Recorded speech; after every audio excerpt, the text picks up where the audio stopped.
Welcome back to Shovon online English school. যে সকল শিক্ষার্থীরা অষ্টম শ্রেণীতে পড়ছেন সে সকল শিক্ষার্থীদের জন্য আমাদের আজকের বিষয় ইংলিশ। শিক্ষার্থীরা আপনাদের যে unit 1 a glimpse of our culture এই শিরোনামে আমরা ইউনিট 1 এর লেসন 2 এর ক্লাস দিয়েছি। আজকে আমরা কাজ করব লেসন 3 এর ক্লাস নিয়ে, আওয়ার এথনিক ফ্রেন্ডস, আমাদের উপজাতি বন্ধুরা। আরেকটি বিষয় আপনাদের বলে রাখি, এই ভিডিও ডেসক্রিপশনে আপনাদের অষ্টম শ্রেণীর একটি হোয়াটসঅ্যাপ গ্রুপ দেওয়া হয়েছে। ওই গ্রুপে যদি আপনি জয়েন করেন তাহলে আপনার যে প্রয়োজনীয় বিষয়গুলো রয়েছে, কিছু কথোপকথন আমার সাথে সরাসরি করতে পারবেন। আপনার যে যে জায়গাগুলোতে সমস্যা হচ্ছে সেই জিনিসগুলো আমার কাছ থেকে হেল্প নিতে পারবেন। আরো কিছু এক্সট্রা বেনিফিটস তো থাকবেই, সেই জিনিসগুলো পরবর্তীতেই বলবো পরের ক্লাসে। আপনারা শুধু ওই গ্রুপে যুক্ত হয়ে থাকেন। এবং আমাদের আরেকটি বিষয় আপনাদের জানিয়ে রাখি, আমাদের কিন্তু একটা অনলাইন ব্যাচ কন্টিনিউ করেছি। সেই ব্যাচে কিন্তু আপনি যুক্ত হতে পারেন। যদি আপনি যুক্ত হতে পারেন বা নিয়মিত ক্লাসগুলো করেন তাহলে কিন্তু আপনি অবশ্যই আপনার প্রস্তুতিকে অনেক ঊর্ধ্বে নিয়ে যেতে পারবেন। খেয়াল করেন, শুরুতে সুন্দর একটি ইলাস্ট্রেশন রয়েছে। এই ইলাস্ট্রেশনের উপরে আপনাদের কিছু কাজ দিয়েছে। সে কাজগুলো হচ্ছে look at the picture then discuss the following questions in pairs. এগুলো এই তিনটে প্রশ্ন আপনাকে জোড়ায় আলোচনা করতে হবে। আমি এই পিকচারের আলোকে যে ইনফরমেশন গুলো আপনাদের দেওয়া দরকার সেটা একটু দিয়ে দিচ্ছি। What does you see in the picture? তাহলে আপনি বলবেন যে this picture is an ethnic peoples picture. ঠিক এভাবে বলবেন। Can you read the caption? Caption বলতে এইটাকে বোঝানো হয়েছে। দেখেন এই ক্যাপশনটা আপনি বুঝতে পারছেন কিনা। তাহলে আমরা একটু পড়ে নেই। Artwork by Joydeb Roja of a indigenous woman emphasizing her deep connections to nature and the environmental wisdom she holds. Joydeb রোজার তৈরি শিল্পকর্মে এক আদিবাসী নারীর ছবি তুলে ধরা হয়েছে। এটি মূলত পেন্টিং করেছেন জয়দেব রোজা। সেখানে তার প্রকৃতির প্রতি গভীর সম্পর্ক এবং তার পরিবেশগত জ্ঞানকে গুরুত্ব দিয়ে প্রদর্শন করা হয়েছে। এর পরবর্তীতে আপনাকে বলা হয়েছে হোয়াট ডাজ ইট মিন? এটার অর্থ কি? তাহলে আপনি যেভাবে লিখতে পারেন, it means that the artwork by Joydeb Roja shows a indigenous women focusing on her close connection to nature and her knowledge about the environment.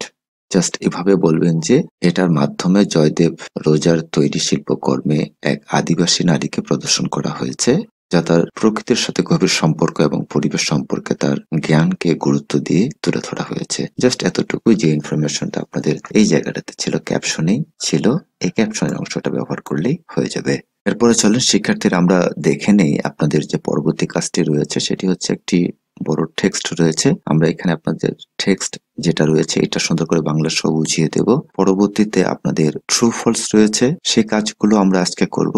আপনাদের যে কোশ্চেন্স গুলো রয়েছে সেগুলো নিয়ে আজকে আমরা কাজ করব না, কারণ পরবর্তীতে আরেকটি পর্ব থাকবে, সেটি আমাদের পার্ট 2 হিসেবে থাকবে। এই পার্ট 2 তে গিয়ে আমরা এমসিকিউ এবং কোশ্চেন এই দুটো বিষয় নিয়ে আলোচনা করব। অতএব ওইটা ওই পর্বের জন্য থাকলো। চলেন আমরা প্যাসেজটি আগে সুন্দর করে বুঝে নেই। Bangladesh is home to more than 54 indigenous groups. বলছে বাংলাদেশে 54টিরও বেশি আদিবাসী গোষ্ঠীর বসবাস, including the Chakma, Marma and Tripura. এরা হলেন চাকমা, মারমা এবং ত্রিপুরা সহ 54টিরও বেশি অধিবাসী গোষ্ঠী এখানে বসবাস করে। With most living in the northern and southern flatlands. এর মধ্যে বেশিরভাগ গোষ্ঠী দেশের উত্তর এবং দক্ষিণ পূর্ব সমতল ভূমিতে থাকে বা বসবাস করে। And the rest in the Chittagong hill tracts. এবং এর বাইরে যেগুলো রয়েছে বাকিরা চট্টগ্রাম পার্বত্য এলাকায় বসবাস করে। They have distinct lifestyle, economic practices and belief systems. This is one kind of characteristics. তাদের জীবনধারা, লাইফস্টাইল জীবনধারা, ইকোনমিক্স অর্থনীতি, প্র্যাকটিসেস এবং কার্যক্রম and belief system এবং বিশ্বাস ব্যবস্থা আলাদা এবং বৈচিত্র্যময়। These groups speak at least 35 distinct languages. এই গোষ্ঠীগুলো অন্তত 35টি ভিন্ন ভাষায় কথা বলে। Adding to the country's culture richness, যা দেশের সাংস্কৃতিক সমৃদ্ধিতে অবদান রাখে। However, তবে many of these languages are endangered. এখানে যে বিষয়টি বলছে, তবে এসব ভাষা অনেকগুলো বিলুপ্তির ঝুঁকিতে রয়েছে। As the dominance of Bangla ভাষার প্রভাব and modern societal pressures push them towards extinction, আধুনিক সমাজের চাপের কারণে এই ভাষাগুলো ধীরে ধীরে হারিয়ে যাচ্ছে। A global issue known as language death, যা একটি বৈশ্বিক সমস্যা হিসেবে পরিচিত, যার নাম ভাষার মৃত্যু। The UN warns that many indigenous languages are disappearing with one die every 2 weeks. জাতিসংঘ সতর্ক করে যে আদিবাসী ভাষাগুলো দ্রুত বিলুপ্ত হচ্ছে এবং প্রতি 2 সপ্তাহে একটি করে ভাষা হারিয়ে যাচ্ছে। তাহলে খেয়াল করেন শিক্ষার্থীরা, অত্যধিক গুরুত্বপূর্ণ একটি ইনফরমেশন, সেটি হচ্ছে যে ইউনাইটেড নেশন জাতিসংঘ বলেছেন বা তাদের একটা রিপোর্টে বলা হয়েছে যে প্রতি 2 সপ্তাহে একটি করে ভাষা হারিয়ে যাচ্ছে এই পৃথিবী থেকে। এরপরে আসেন, during the British colonial rule, indigenous communities played a significant role in the resisting oppression. Operation হচ্ছে অত্যাচার এবং নির্যাতন। ব্রিটিশ ঔপনিবেশিক শাসনের সময় আদিবাসী সম্প্রদায় অত্যাচারের বিরুদ্ধে গুরুত্বপূর্ণ ভূমিকা পালন করেন। Leaders like Sidhu and Kanu lead uprisings such as the Sautal Rebellion, highlighting their contributions to the anti-colonial struggle. সংগ্রাম, অ্যান্টি-কলোনিয়াল হচ্ছে উপনিবেশ বিরোধী। তাহলে পুরো বিষয়টি আমাদের এখানে যে বিষয়টি দাঁড়াচ্ছে সেটি হচ্ছে সিধু এবং কানু যেমন নেতারা সাঁওতাল বিদ্রোহ হতে আন্দোলনের নেতৃত্ব দিয়েছিলেন, যা উপনিবেশ বিরোধী সংগ্রামে তাদের অবদানের স্বাক্ষর বহন করে। Despite this legacy, indigenous people in Bangladesh today face challenges in preserving their language and culture. এই উত্তরাধিকারের পরেও বাংলাদেশের অধিবাসীরা আজ তাদের ভাষা ও সংস্কৃতি রক্ষায় নানা সমস্যা ও চ্যালেঞ্জের সম্মুখীন। The government's efforts to include indigenous languages in preschool education face hurdles like a lack of trained teachers and resources for higher education. প্রাক-প্রাথমিক শিক্ষায় আদিবাসী ভাষা অন্তর্ভুক্ত করার জন্য সরকারের প্রচেষ্টা রয়েছে, তবে প্রশিক্ষিত শিক্ষক এবং উচ্চশিক্ষার জন্য পর্যাপ্ত সম্পদের অভাবে এটি ব্যাহত হচ্ছে। তার মানে যে বিষয়টি বলছে এখানে যে প্রাথমিক পর্যায়ে এটাকে ইনক্লুড করা হচ্ছে যাতে আমাদের যে উপজাতি বা ক্ষুদ্র নিগোষ্ঠী রয়েছে তাদের ভাষা যেন হারিয়ে না যায়, বাট সেটা পড়ানোর জন্য তো টিচারের প্রয়োজন রয়েছে, সেই টিচার এবং পর্যাপ্ত সম্পদের অভাব রয়েছে, সেই বিষয়টি এখানে তুলে ধরার চেষ্টা করছে। এরপরে আসেন, এডিশনালি এছাড়াও the 1957 construction of the Kaptai Dam, funded by USAID and built by the Pakistan government.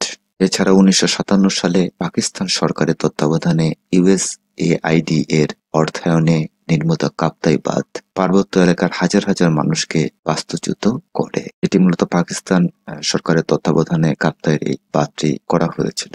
Displaced thousands of people in the hill tracts, এলাকার হাজার হাজার মানুষের বাস্তুচ্যুত করে। Submerging their homes and farmlands under the Karnaphuli river. বাঁধটি Karnaphuli নদীর নিচে তাদের বাড়ি এবং চাষাবাদের জমি ডুবিয়ে দেয়। Disputing their livelihoods and cultural connections to the land, যা তাদের জীবিকা এবং ভূমির সাথে সাংস্কৃতিক সংযোগে বিঘ্ন ঘটায়। This story of displacement and ongoing marginalization continues to affect indigenous communities in Bangladesh. এই বাস্তুচ্যুতি এবং চলমান প্রান্তিকতার ইতিহাস এখন বাংলাদেশের আদিবাসী সম্প্রদায়গুলিকে প্রভাবিত করছে। এই কারণে এটা একটা মেজর কারণ ছিল যে বাঁধটি নির্মাণ করা হয়েছিল কাপ্তাই হ্রদে বা কাপ্তাই বাঁধ নামে পরিচিত। এটার ফাউন্ডিং করেছিল ইউএসএআইডি। ইউএসএআইডি এর পরিপূর্ণ অর্থটি হচ্ছে United states agency for international development. মূলত এই ধরনের সংস্থাগুলো উন্নয়নমূলক কাজগুলো করে থাকেন। শিক্ষার্থীরা, এই ছিল আমাদের টেক্সটটি। আপনারা একটু ভালো করে পড়বেন এবং বোঝার চেষ্টা করবেন। প্রথমবারে না বুঝলে দ্বিতীয়বারে আবারও দেখবেন, তাহলে বোঝার চেষ্টা করবেন। এখানে যে বাংলাগুলো রয়েছে সেই অনুযায়ী আপনি কিন্তু এসএস ব্যবহার করবেন, তাহলে কিন্তু আপনি সুন্দর করে বুঝতে পারবেন এবং প্রশ্নের উত্তরগুলো করতে পারবেন। আমরা সি নাম্বারে যে ট্রু ফলস গুলো রয়েছে সেটা আজকে করব। True or false, if false give the correct information. এটা যদিও আপনাদের সিন প্যাসেজ থেকে একেবারেই আসবে না, জাস্ট আপনাদের ক্লাসে ওয়ার্ক গুলো করাবে, এই জন্য আপনারা করবেন। তাহলে সিন প্যাসেজ থেকে এটা আসবে না, আমাদের ট্রু ফলস আসবে আনসিন প্যাসেজ থেকে। এবং প্রসেসটা তো আমরা সিন থেকেই শিখবো কিভাবে করতে হবে এর অ্যান্সারটি। Bangladesh is home to more than 54 indigenous groups including the Chakma, Marma and Tripura. বাংলাদেশের 54টিরও বেশি আদিবাসী গোষ্ঠীর আবাসস্থল, যার মধ্যে চাকমা, মারমা এবং ত্রিপুরা অন্তর্ভুক্ত। হ্যাঁ, এটা ট্রু আমাদের টেক্সট অনুযায়ী। এইভাবে লিখবেন answer true. Number 2, indigenous groups in Bangladesh speak only a few languages, with most of them being well preserved. বাংলাদেশের আদিবাসী গোষ্ঠী মাত্র কয়েকটি ভাষায় কথা বলে এবং সেগুলি বেশিরভাগই সুরক্ষিত। আমরা যেটা প্যাসেজে জেনে আসলাম এটা কিন্তু সুরক্ষিত নয়, অতএব আমাদের ফলস অ্যান্সার হবে। অ্যান্সারটা যেভাবে লিখবেন, indigenous groups in Bangladesh speak at least 35 district languages. বাংলাদেশের আদিবাসীরা অন্তত 35টি ভিন্ন ভাষায় কথা বলে এবং 35টি ডিস্ট্রিক্টে। But many of them are endangered, তবে তাদের অনেক ভাষা বিলুপ্তির ঝুঁকিতে রয়েছে। এরপরে আসছে number 3, the dominance of Bangla has helped preserve indigenous language in Bangladesh. Bangla ভাষার আধিপত্য বাংলাদেশের আদিবাসী ভাষাগুলোর সংরক্ষণে সহায়তা করছে, এটা হচ্ছে ফলস। আমরা কারেক্ট অ্যান্সারটি যেভাবে লিখবো, the dominance of Bangla and modern societal pressures threaten indigenous languages in Bangladesh. যে বিষয়টি বলা হচ্ছে যে বাংলা ভাষার আধিপত্য এবং আধুনিক সমাজের চাপ বাংলাদেশের আদিবাসী ভাষাগুলোকে হুমকির মুখে ফেলছে, পুশিং দেম টুয়ার্ডস এক্সটেনশন, যা তাদের বিলুপ্তির দিকে ঠেলে দিচ্ছে। এইভাবে লিখবেন, তাহলে আপনি ফুল মার্কস পেয়ে যাবেন। এরপরে আসে নাম্বার 4-এ, Sidhu and Kanu were leaders of uprisings during the British colonial period. Sidhu এবং কানু ব্রিটিশ উপনিবেশ শাসন আমলে বিদ্রোহী নেতা ছিলেন। হ্যাঁ, ট্রু, আমরা এটা পেয়েছি টেক্সটে। The Kaptai dam built in 1957 displaced thousands of people in the hill tracts, disrupting their connection to the land. বলছে 1957 সালে নির্মিত কাপ্তাই বাঁধ হাজার হাজার পাহাড়ি মানুষকে স্থানচ্যুত করেছিল, যা তাদের জমির সাথে সংযোগ বিচ্ছিন্ন করেছিল, বাস্তুহারা হয়েছিল বা জমি তাদের চলে গেছে এই হ্রদের ক্ষেত্রে বা এই বাঁধে, সেটা বলা হচ্ছে। হ্যাঁ, এটা আমাদের সত্যিকারের অন্বেষণ ছিল। শিক্ষার্থীরা, এরপরে পর্বে আমরা যে পার্ট 2 নিয়ে আলোচনা করব, সেই পর্বে আপনাদের থাকবে কোশ্চেন এবং এমসিকিউ। এগুলো কিন্তু অবশ্যই আপনারা দেখবেন, কারণ এগুলো সরাসরি পরীক্ষায় কমন আসবে। এই দুটো জিনিস খুবই গুরুত্বপূর্ণ এবং ওখানে কিছু আলোচনা রয়েছে, এখানকার কিছু ওয়ার্ড মিনিং ওখানে আপনারা পেয়ে যাবেন। এই জন্য আমরা আজকের এই ক্লাসটিকে আর দীর্ঘায়িত করছি না, তার মানে এর দ্বিতীয় পার্টটি অবশ্যই দেখবেন। আরেকটি বিষয় আপনাদের বলে রাখি, এই ভিডিও ডেসক্রিপশনে আপনাদের অষ্টম শ্রেণীর একটি হোয়াটসঅ্যাপ গ্রুপ দেওয়া হয়েছে। ওই গ্রুপে যদি আপনি জয়েন করেন, তাহলে আপনার যে প্রয়োজনীয় বিষয়গুলো রয়েছে, কিছু কথোপকথন আমার সাথে সরাসরি করতে পারবেন। আপনার যে যে জায়গাগুলোতে সমস্যা হচ্ছে সেই জিনিসগুলো আমার কাছ থেকে হেল্প নিতে পারবেন। আরো কিছু এক্সট্রা বেনিফিটস তো থাকবেই, সেই জিনিসগুলো পরবর্তীতেই বলবো পরের ক্লাসে। আপনারা শুধু ওই গ্রুপে যুক্ত হয়ে থাকেন। এবং আমাদের আরেকটি বিষয় আপনাদের জানিয়ে রাখি, আমাদের কিন্তু একটা অনলাইন ব্যাচ কন্টিনিউ করেছি, সেই ব্যাচে কিন্তু আপনি যুক্ত হতে পারেন। যদি আপনি যুক্ত হতে পারেন বা নিয়মিত ক্লাসগুলো করেন, তাহলে কিন্তু আপনি অবশ্যই আপনার প্রস্তুতিকে অনেক ঊর্ধ্বে নিয়ে যেতে পারবেন। আজকের আলোচনাটা এখানে শেষ করছি। Thanks for watching. If the video is helpful for you, you must subscribe Shohun Online English School and press the bell icon to get more updates. Allah Hafiz.